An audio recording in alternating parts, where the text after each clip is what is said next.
Here I am on Monument Creek in Colorado Springs. The flow is about 30 cubic feet per second. The water has a slightly chemically smell.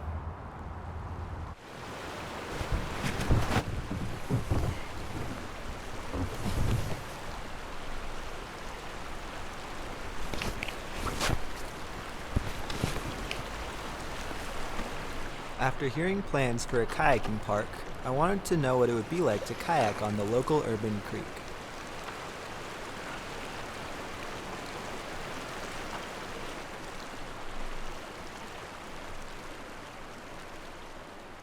All of a sudden, my journey was interrupted by an obstacle that you wouldn't expect to find on a creek.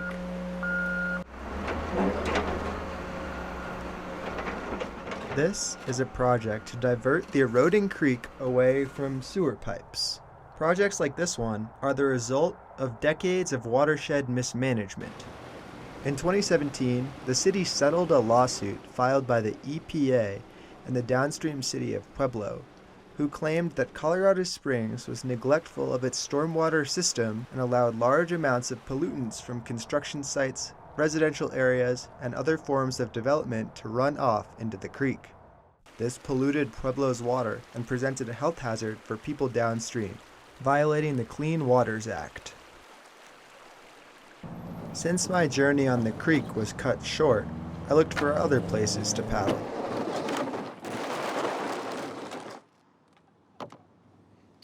As you can see, I am a kayaker living in a place without any kayaking. So, when I heard plans of a future kayaking park on the creek that runs through town, my interest was piqued.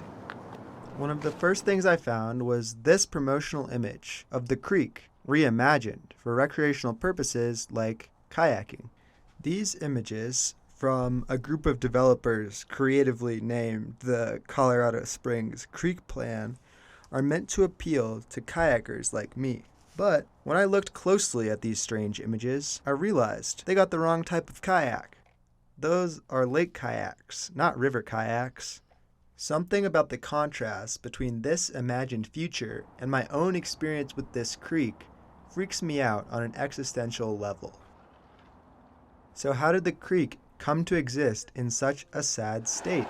To figure that out, I thought I should pay a visit to an influential figure in Colorado Springs history. That bronze man on a horse is General Palmer, who founded the city of Colorado Springs in 1871. To learn more about the man who wanted to build a resort city in the desert, I paid a visit to historian Leah Witherow.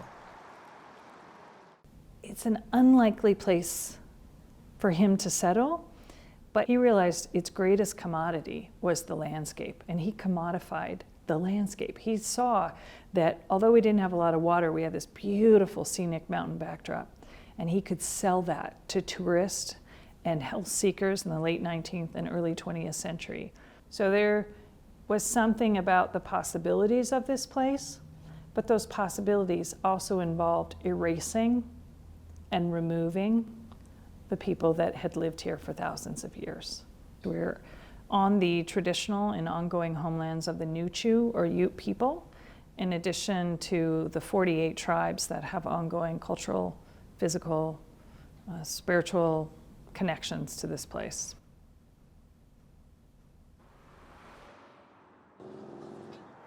Today, Palmer watches over a busy intersection and creates confusion for drivers trying to turn left. His fantasy is still alive and well. I've got to mention something else about the creek. It's flashy, which means for most of the time it exists at about a trickle. But then, with the right conditions, it can look like this.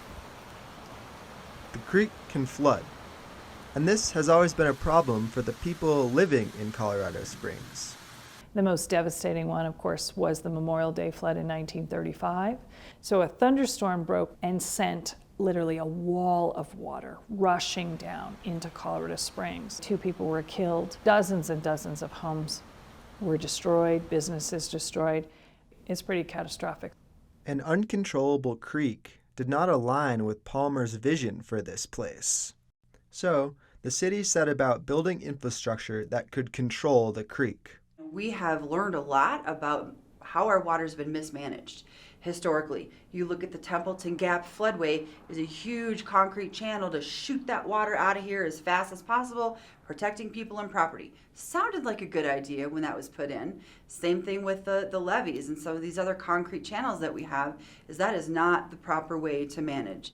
The problem with these concrete channels is that pollutants can easily run into the creek, which make it hard for natural river ecosystems to exist. So in some ways we're trying to undo what we've done for the last 80 to 100 years, and then we still don't know what happens then. Just like we didn't know 80 to 100 years ago what armoring the river would actually do in the long term. So I think, when they talk about imagining the new Monument Creek, I think that's exactly what it takes, is that they're trying to figure it out. I don't think even the people doing this kind of work know really what to expect, because we're always tinkering with these environments. So who are the people imagining the new creek? I wanted to hear more about the images of the kayaking park from the Colorado Springs Creek Plan, so I met up with 2 members of their leadership team. So imagine something like a wet meadow that would be sitting adjacent to the creek. So stormwater could find its way into that wet meadow, be filtered through that natural environment. The COS Creek Plan is really meant to be a visionary document, all about restoring the natural functions of the creek. And that's all about the environment and being smart about how we take care of our stormwater. I would like to see some tubers and swimmers enjoying a day in the water. I just want to see the creek become a part of our lives. During all this talk about development, the creek is often described as a place that is not integrated into our community. Sometimes I find this hard to believe, because whenever I'm down by the creek, it's always pretty busy. Because I live downtown, I feel like the community values the creek a lot. The park is for sure like a crown jewel of the town. Here's a fun fact. My husband counts the number of people that he sees on the path every weekend, and it is a large number. There's definitely a stench to it, and I think a lot of people would mention that. It's got a distinct smell. Sometimes when the light is just right, I pretend it's a mountain stream. But then when the light's not right, it could be an eyesore. Well, it's just dirty and it's shallow and the sediment buildup and the camping along the creek side. Artist Aaron Elder spoke to lots of creek stakeholders for an art exhibit which focuses on the unique relationship between the creek and our community. If you live in downtown Colorado Springs and you visited Monument Creek, a big part of your experience is probably shaped by the presence of unhoused folks or abandoned encampments. One of the things that was said to me that changed my entire view is that most unhoused folks are in the community where they lived prior to being unhoused. I think that's really important to start seeing these folks as people in our community, and that the creek is a place they go to because we all need water. What I mean by ecological gentrification in that kind of watershed environment is that we have users who are a good percentage of them are homeless or transient and moving along that corridor and using it as a camping grounds. But I think this is a huge reinvestment by the city to try to welcome new users or tourists to use that corridor for recreation, and to try to dissuade permanent settlement. So that's not being conspiracy theorists, that's just what a lot of cities have done in the past. I suspect that's what's going on. As we speak, new fantasies of coffee shops, kayaking parks, and children's swimming are reshaping the existence of this creek. The word that most people used when they talked about what they wanted it to become was an amenity. And that's the word that's being used to talk about the kayaking park and the picnic areas. And there's a part of me that wonders, why do we need another amenity? What is an amenity? It is something for human comfort. And it's often tied to economic development, to commerce, capitalism, etc. As you look at other cities who have worked on their waterways through the city, that economic development follows. In Denver, it's been pretty phenomenal, all the growth that's occurred along the waterways as a result of the amenity that the waterway creates. And so we're going to have that same thing occur here. When we talk about General Palmer's original vision, part of our plan is to restore the natural function of the creek so that we get back closer to what that original vision was. And very few people can argue with that. Yeah. We have messed so much with our water. What would it be like to step away, to give it space?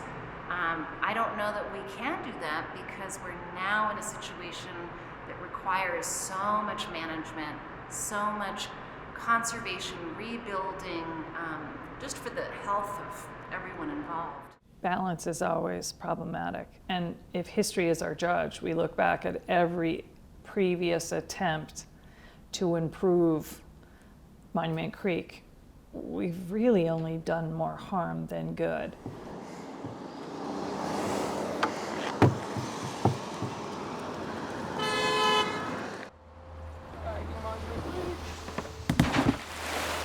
This project started because I wanted to see what it would be like to live inside the developer's fantasy of the creek as a place for recreation.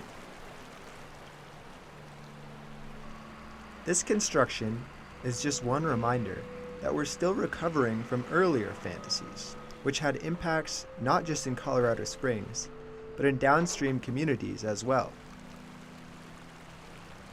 Along the way, I learned that the creek connects us all, and it really does need some thoughtful help from all of us. Speaking for myself, though, I don't think it needs any more kayakers.